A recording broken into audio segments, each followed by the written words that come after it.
안녕하세요. 아포입니다. 방송을 또 오랜만에 진행하죠. 사실은 방송을 진행하는데 이게 좀 최근에 제가 분석을 하는데 상당히 고민이 된 적이 많았습니다. 지금 이 방송 자체가 전 팩트 기반 실거래 기준으로 해서 여러분들께 방송을 진행해 나가는데요. 지금 거래량이 감소해도 너무 감소했어요. 지난 방송에서 한번 제가 이런 말씀을 드린 적이 있습니다. 거래량이 너무 줄었다. 거의 7년 만에 최대 폭으로 거래량이 하락했다라고 말씀드렸는데요. 지금 이제 7년 만이 아닙니다. 11년 만에 최악의 거래량을 갖다가 지금 치닫고 있고요. 지금 이 정도 거래량으로는 도저히 시세를 갖다가 분석할래야 할 수가 없었습니다. 원인은 무엇이냐? 제가 분석해드리는 자료는 국토교통부 실거래가를 기반으로 해서 여러분들께 설명을 드리고 있는데요. 국토교통부 실거래가는 증여성 거래까지 다 포함을 하고 있습니다. 여기서 증여성 거래라면 무엇이냐? 가족 간 거래라고도 하는데요. 뭐 예를 들어서 아버지가 아들한테 아파트를 갖다가 증여하려다 보니까 증여세가 너무 높아서 사실상 뭐 아들이 현금으로 아버지한테 아버지가 가지고 있는 아파트를 매수하는 그걸 갖다가 가족 간 거래라고 하는데요. 가족 간 거래는 일반 거래하고는 좀 다릅니다.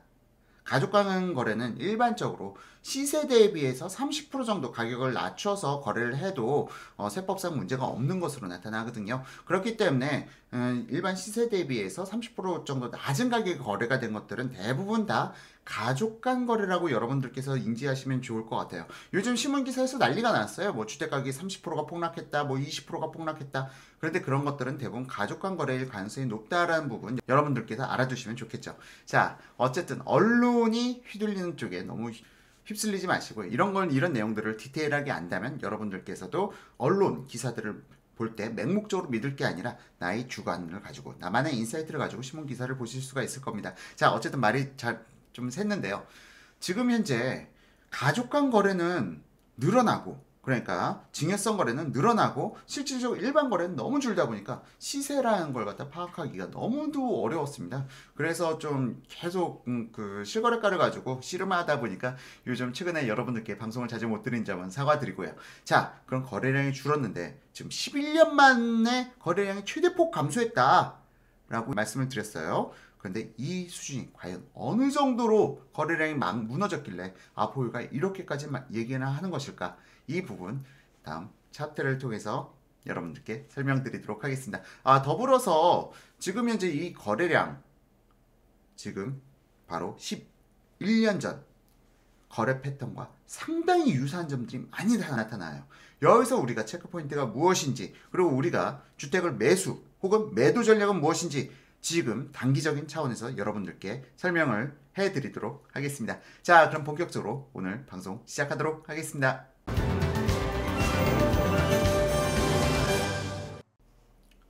자, 지금 차트를 갖다 띄워드렸는데요. 지금 위에서 나타난 푸른색 막대 그래프 차트가 국토교통부 실거래가 기준으로 해서 실제 아파트 매매 거래량 서울 기준으로 해서 전부 다 뽑아낸 자료고요. 그리고 그 밑에가 서울시에서 입주한 신규 분양에서 준공된 후 입주되는 물량을 갖다가 월별로 체크를 한 겁니다.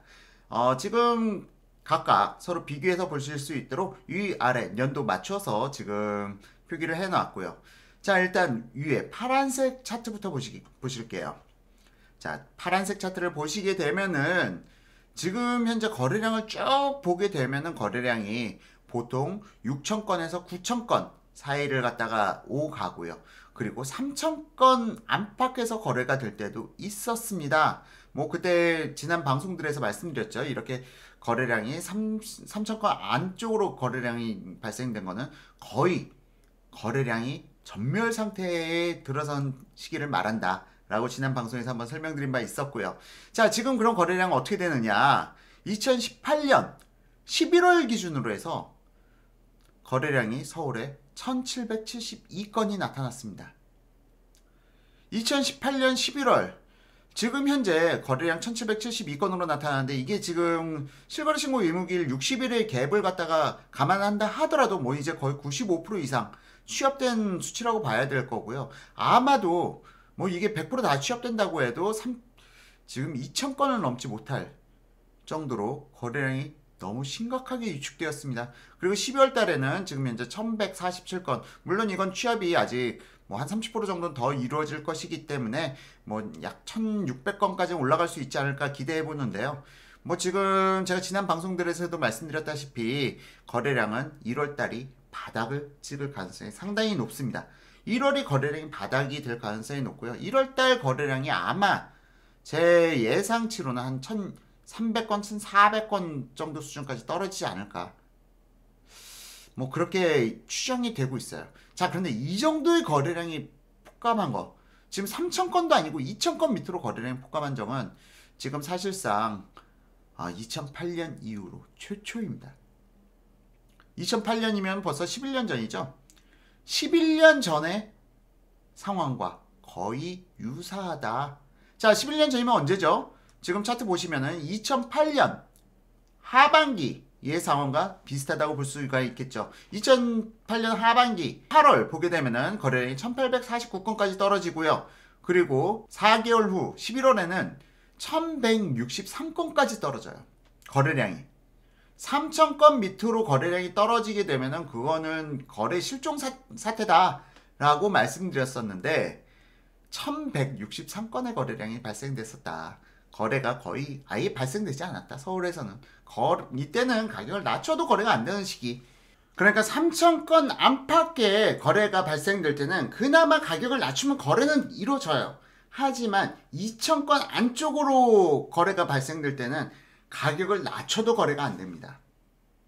모르죠. 가격을 갖다가 뭐 거의 10%씩 낮추면 거래가 될지도. 하지만 그런 무모한 행동을 하기에는 너무나도 아까운 시기죠. 이게 왜 아까운 시기냐. 거래량이 이렇게 급속도로 위축한 시기에는 사람들이 부동산을 매수하는 시기를 늦출 뿐이에요. 이때는 부동산 매수 타이밍을 늦추는 시기입니다. 그렇기 때문에 실질적으로 극도의 공포 심리가 좌우되는 이 시점이 지나가고 나면 다시 거래량이 뻥 하고 튀어나오는 시기가 있어요. 지금까지 그렇게 이루어지지 않은 적이 없었고요. 실질적으로 3000건 미만의 거래량, 지금 이 차트 보시면은 2008년에 한번 나타났었고요. 2010년도에도 나타났었죠. 그리고 2012년도에도 나타났었고요. 근데 그 이후에 어떻게 됐나요? 다시 거래량이 2배 이상 급등하는 시기가 나타났습니다. 자, 그렇기 때문에 지금 이런 시기에 매도를 한다는 것은 상당히 좀 어리석은 선택이다. 한 2, 3개월 정도 미루는 게 낫다. 2, 3개월 혹은 4, 5개월까지도 저는 되도록 매도를 갖다 미루는 게 어떨까. 그렇게 한번 조언을 드려보고요. 자, 매수 타이밍으로서는 아주 최적의 타이밍이에요. 자, 이 부분에 대해서 제가 말씀을 드릴게요. 지금 제가 2018년 11월에 그리고 12월에 그리고 올해 1월 지금 이 거래량 감소에 대해서 제가 지난 방송에 분명히 말씀드렸어요. 아마 11월 달에서 이런 방송을 갖다 하면서 말씀을 드렸던 것 같은데 아마 12월 달에는 거래가 더 위축될 것이다. 그리고 1월 달에 더 많이 위축될 것이다. 자, 이게 정부의 정책이나 정부에서 뭐 부동산 규제 때문이 아니라 실질적으로 근본적인 원인은 입주 물량이 있기 때문이다 라고 말씀드렸던 적이 있어요. 자, 입주 물량을 갖다 밑에 한번 빨간색 차트를 보시죠. 자, 보시면은 2018년 12월 달에 13,488가구가 입주를 진행합니다. 뭐 이 중에 9,000세대짜리 헬리오시티가 사실상 12월 30일에 입주를 함으로써 1월에 입주하는 효과를 발생시켰죠. 그럼으로 인해서 지금 현재 1월 달에 어마어마하게 많은 입주 물량이 터져 나온 겁니다. 거기다 2월 달에도 또 7,000세대 정도의 입주 물량이 있어요. 7,700세대의 입주 물량이 있어요. 하지만 1월 달과 2월 달, 2월 달까지도 사실은 부동산 시장이 썩 좋지는 않을 것으로 보입니다. 하지만 지금 같은 시기, 오히려 입주가 어느 정도 한 60, 70% 차기 시작하면 그때부터는 또 가격이 급 반등하는 모습을 보여오거든요. 이건 거의 대부분의 패턴에서 나타나는 현상입니다. 그렇기 때문에 서두르려면은 지금 빨리 서두르는 게 좋다 라고 전 조언을 드리고 싶어요. 자, 이게 지금 현재 2008년 하반기 모습과 한번 비교해서 보시죠. 2008년 하반기 거래량이 1849건에서 1163건까지 폭감을 하는데 이 당시에 나타났던 현상이 리먼 사태가 있었습니다. 리먼 사태가 발생되다 보니까 사람들의 심리가 위축됐는데 거기에 더불어서 입주 물량이 어마무시했어요. 자, 2008년 지금 차트 보시게 되면은 제가 숫자로 표기를 해놨는데요. 2008년 6월 6138세대 약간 무겁다 수준. 근데 7월 7900세대 어우 좀 약간 버거운데 싶은 수준. 그리고 8월 9352세대 이건 좀 힘들어 했는데 이어서 4개월 연속 어마무시한 입주 물량이 나타났죠. 지금 9월 달에는 12986세대 4개월 연속 상당히 무거운 버거운 입주 물량이 나타났기에 실질적으로 이 입주 물량의 여파로 인해서 서울의 부동산 전체 부동산이 삐걱한 거예요. 거래가 안 된 겁니다. 왜? 이렇게 입주 물량이 많은데 당연히 거래가 안 되죠. 전월세 가격도 하락할 수밖에 없죠. 그리고 나서 이제 숨 좀 틀려나 보다 하고 이 입주 물량도 소화시키고 있는데 또 12월 달에 9162세대 입주 물량이 터져 나오게 된 거죠. 자, 2위에 바로 2008년 하반기에 거래량 폭감 현상이었습니다. 자, 이게 단순하게 리먼 사태로만 이렇게 해석을 할 수 있는 건 아니고요. 입주 물량이란 부분이 이 실제 우리 아파트 구축 아파트 시장에도 영향을 미쳤다는 부분을 갖다 직접적으로 보여주는 사례입니다. 그러면 지금 어떤가요? 2018년 11월 갑자기 13,488세대가 입주를 진행하고 있고요. 보통 입주 기간은 입주 지정 기간 2개월에서 3개월 주는데 헬리오시티는 좀 더 길겠죠. 어쨌든 그리고 2월 달에 다시 7,700세대가 입주를 한다. 그래서 지금 12월과 2월 입주 물량으로 인해서 지금 거래량이 폭감한 현상이 나타나는 건데 여기에 더불어서 지금 현재 좀 부동산 보유세라든가 뭐 공시가 부분에 대해서 다시 이슈화가 되면서 공시가 너무 무식하게 올랐다. 이것 때문에 이제 앞으로 부동산 가격 하락할 것이다. 뭐 그렇게 아무리 얘기를 하지만 실질적으로 많이 오른 건 사실입니다. 많이 오른 건 사실이고요.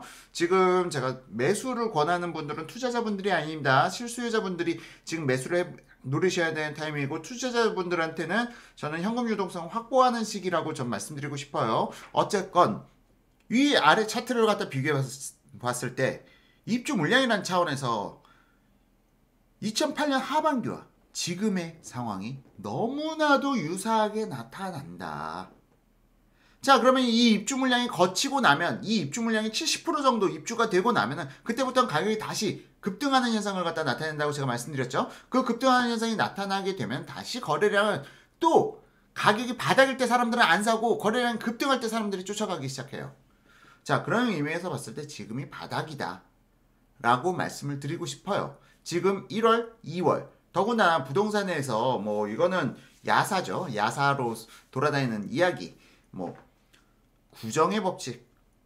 구정이 지나고 나면 사람들이 다시 매수세에 동참한다. 구정 이전에는 사람들이 돈도 없고 그냥 눈치 보다가 구정이 지나고 나면은 뭐 부모 그 가족들끼리 만나서 좋은 얘기하면서 아버지 저 집 한 채만 사주세요. 뭐 그런 가정들이 많이 있다고 해요. 자, 그렇게 해서 구정의 법칙이라는 우스갯소리도 나왔는데 구정의 법칙이 어느 정도 통용된 시점들도 있었습니다. 구정의 법칙도 어느 정도 작용될 수가 있고요. 지금 같은 시기는 제가 계속 방송에서 말씀드려요. 가격을 갖다가 호가 그대로 받아들이는 게 아니라 가격을 쳐라. 지금 매도하는 사람들은 정말 급한 사람들이다. 예를 들어서 나는 입주를 해야 돼. 입주를 했는데 잔금이 부족해. 그래서 매도를 해야 돼. 이런 사람들은 정말 가격을 갖다 깎기가 쉽겠죠. 이런 사람들의 물량을 갖다가 가격을 깎아서 사라. 그런 의미에서 1월달, 2월달은 최적으로 부동산 가격 깎기가 좋은 시기이고요. 이건 지난 방송들에서 계속 말씀드렸어요. 지난 방송들에서도 다음 차기 매수 타이밍은 1월달, 2월달을 노려라 라고 말씀드렸어요. 그랬었죠. 10월달 방송에서도 11월보다는 12월이 낫고 12월보다는 1월이 더 유리할 거다. 1월보다는 또 2월이 더 유리할 수도 있다 라고 말씀드렸는데 이 부분은 점쟁이가 아닌 난 정확하게 맞출 수 없는 부분이기 때문에 저는 대략적으로 아마 그럴 것이다. 그리고 거래량은 그때가 더 폭감할 것이다 하고 방송을 드렸던 것이죠. 자, 최근에 김수현 청와대 실장님께서 다시 한번 또 등장하셨어요. 이것도 재밌는 얘기인데 김수현 실장님이 언론에 나오고 나면 그 뒤에 2, 3개월 후에는 또 부동산이 상승하더라. 자, 김수현 실장이 왜 나왔을까요? 지금 부동산 가격 현 정권에서는 지금 하락폭, 지금 안정화가 목표치에 달하지 못했다. 2년 전으로 떨어지는 것을 자신들의 목표로 삼고 있다라고 말씀드리는데 사실은 이건 좀 허풍성이 있고요. 2년 전 수준으로 떨어질 거라고 생각하지 않아요. 이 김수현 수석도 아마 제가 봤을 때는 이 입주 물량의 법칙을 아는 것 같아요. 입주가 끝나는 시점에서는 다시 가격이 오르면서 사람들이 매수세로 동참하게 되면 그때 또 가격이 급등하는 현상이 나타날 수가 있거든요. 그러니까 그걸 차단하려고 지금 다시 또 나와가지고 겁을 주는 게 아닌가라는 생각이 드는데 저는 사실상 행정을 하시는 분들이 부동산 가격에 대해서 이렇다 저렇다 말씀하시는 걸 갖다가 전 상당히 좋아하지 않습니다. 이게 결국은 정부를 신뢰하는 사람들을 갖다가 더 아프게 만들고 정부를 불신하는 사람들이 봐봐 정부가 하는 얘기보단 내 감이 맞잖아 하면서 또 이런 부동산 분석하시는 분들의 힘을 갖다 실어주는 그런 영향을 미치기 때문에 이런 부분에 대해서는 전 상당히 좋아하지는 않아요. 정부의 말이 좀 더 신뢰성이 있고 그리고 부동산 분석하는 사람들은 뭐 사실상 저도 사설 분석하죠. 이런 사람들이 말이 맞는 것보다는 정부의 말에 더 신뢰성이 있어야 되는데 저는 지금 정부의 정책에 대해서 신뢰성을 갖지 못하다 보니까 자꾸 이렇게 비판을 하게 되는 거고 저와 정부가 대립하게 되는데 만에 하나 제 주장이 맞았어요? 그러면 정부는 또 바보가 되는 겁니다. 이런 짓을 왜 하냐는 거죠. 정부가 왜 주택가격이 정상이고 아니고를 갖다가 자기네들이 판단하냐는 거예요. 시장의 논리에 따라서 맞춰지는 가격에 대해서요. 그러니까 정부가 자꾸 이렇게 압박을 하고 시장을 압박하고 하면 할수록 정부를 신뢰하고 믿는 선량한 시민들은 오히려 손실을 보고 1주택자들이 집을 팔고 다주택자들이 집을 사는 그런 어처구니 없는 상황들이 발생되는 거죠. 자, 정부가 시장에 개입하면 할수록 부작용은 오히려 시장 양극화뿐만 아니라 부의 양극화가 더 가속화되는 거예요. 정부가 집 사지 마라, 집 사지 마라, 시장 안정화 시키겠다 하면 그때 겁먹어서 파는 사람들이 1주택자들이거든요. 속 터질 일들이죠.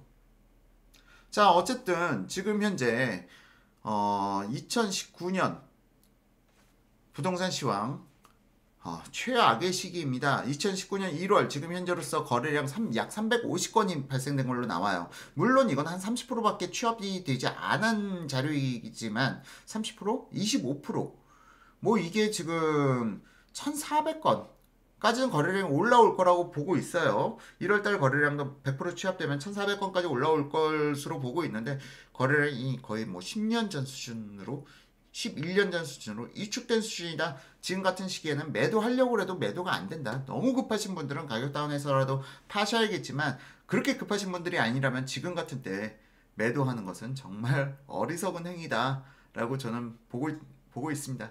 지금 이게 거래량이 지금 제가 바라보는 반전, 그러니까 가격이 다시 거래량도 회복되고 가격도 어느 정도 다시 상승기를 맞이하는 시점은 빠르면 3월 그리고 늦어지면 4월로 보고 있어요.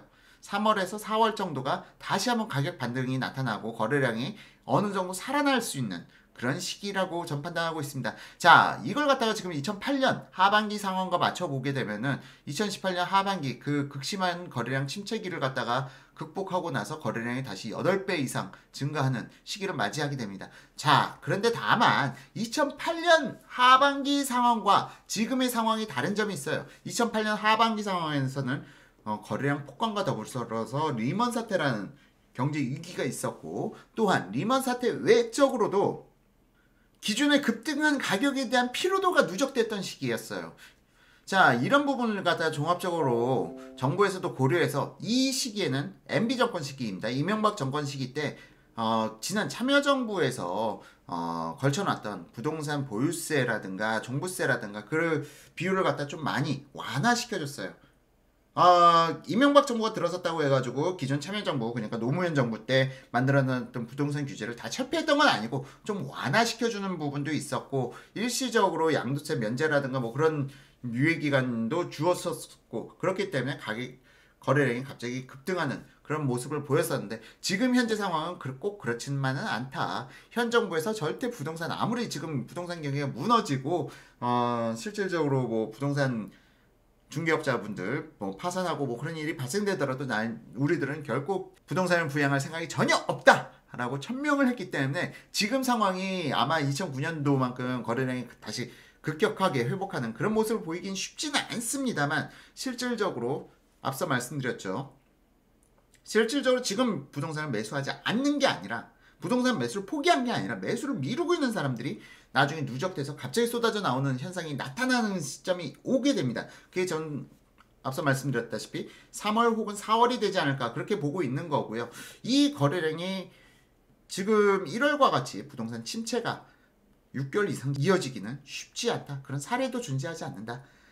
그렇기 때문에 지금 매수를 갖다가 고민하신다면 꼭 지금 타이밍에 매수를 갖다가 한번 고려해 보시고요. 매도를 희망하신다면 최소 4월달은 지나가서 매도를 하시는 게 여러분들의 경제적인 부분에 대해서 훨씬 더 현명한 선택이 되지 않을까라고 저는 생각합니다.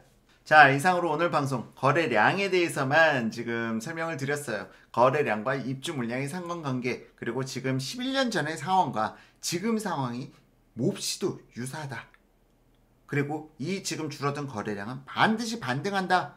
3월 혹은 4월 달에. 이 부분을 염두에 두신다면 여러분들이 지금 매수를 갖다가 언제 할 것인가? 내가 매수를 3, 4월로 미뤄도 될 것인가? 아니면은 지금 매수해야 될 것인가? 이 부분을 여러분들께 판단하시는데 좋은 참고 자료가 될 거고요. 매도하신 분들도 마찬가지예요. 지금 매도를 할 것인가? 가격을 낮춰서라도, 아니면 2, 3개월 더 기다려 볼 것인가? 이 부분에 대해서 여러분들께서 이번 방송을 통해서 한번 깊이 고민해 보실 수 있는 방송이 되지 않았을까 생각해 봅니다. 자, 그리고 마지막으로 지금 계속 방송을 해드릴 때마다 지난 과거 자료들만 제가 계속 분석을 해드렸는데요. 다음 방송에서는 짧게라도 2019년 입주 물량이 어디서 어떻게 발생되는지 간략하게 짚어드리면서, 만에 하나 1, 2, 3월 매수를 갖다 실패했다 하면은 차기 매수 타이밍은 어느 시점인지, 그리고 매도를 희망하신다면은 뭐 3, 4, 5월달 매도를 갖다가 실패했다 하면 그 이후의 매도 타이밍은 또 언제로 미뤄야 되는지, 그 부분까지 한번 짚어 나가 보도록 하겠습니다. 지금 서울시 기준으로만 설명드리고 있고요. 경기도 부분이라든지 기타 지역하고는 지금 현재 분명히 영향권은 있긴 있습니다만 서울에 집중돼서 지금 설명드리고 있는 영상이라는 점 참고 부탁드립니다. 자, 그럼 오늘 방송 이상으로 간략하게 마치고요. 차기 방송에서 또 입주 물량, 과연 2019년 입주 물량 뭐 서울 또 많다는데 어느 지역에서 어떤 시기에, 이 시기에 매수를 하면 유리하다, 이 시기에 매도를 하면 불리하다, 이 부분 다시 한번 또 한번 짚어드리도록 하겠습니다. 자, 그럼 오늘 방송 마치도록 하고요. 여기까지 시청해주신 아포유 가족 여러분, 그리고 유튜브 시청자 여러분, 감사합니다.